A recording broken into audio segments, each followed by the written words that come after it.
Hello hi नमस्कार दोस्तों। राधे राधे। कैसे हैं आप? आपकी पढ़ाई हो रही है? चलिए बहुत अच्छा काम है। आपने एक लक्ष्य निर्धारित किया और आप उसके लिए पढ़ रहे हैं। देखिए, कुछ लोग कहते हैं कि मुझे पढ़ा हुआ याद नहीं रहता, आज याद किया कल डिलीट हो गया। अरे भाई, ऐसे मेरे बहुत सारे स्टूडेंट्स हैं जो ये बात कहते हैं कि आज मैं पढ़ता हूँ और मुझे कल भूल जाता है।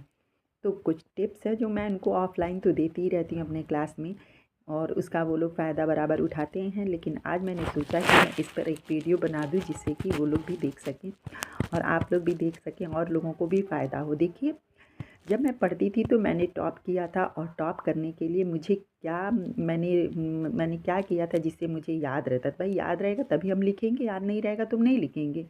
तो क्या मैंने ऐसे किए थे काम की जो मुझे याद रहते थे, और आज भी याद है, क्योंकि जब मैं पढ़ाती हूँ तो मुझे पढ़ना पड़ता है और मुझे 40-45 मिनट एक क्लास में बोलना है डिग्री कॉलेज में।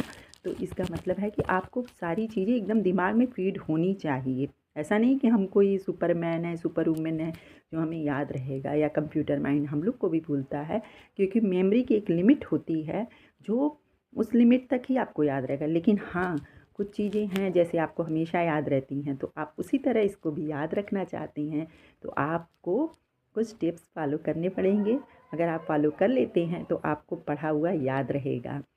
तो सबसे पहला टिप्स ये है कि आप किसी पर पंच में ना पड़ें। जैसे कहीं चुगलखोरी हो रही हो या मतलब किसी आलतू फालतू की बातें जो होती हैं ना, उसमें आप ना पड़ें तो ज़्यादा अच्छा है। अगर आप उसमें पढ़ते हैं तो ध्यान उस पर ज़्यादा चला जाता है, तो इस पे परपंच में ना पड़े। दूसरी बात है कि शांतिपूर्ण माहौल में रहने की कोशिश करें, अपने माइंड को शांत रखें।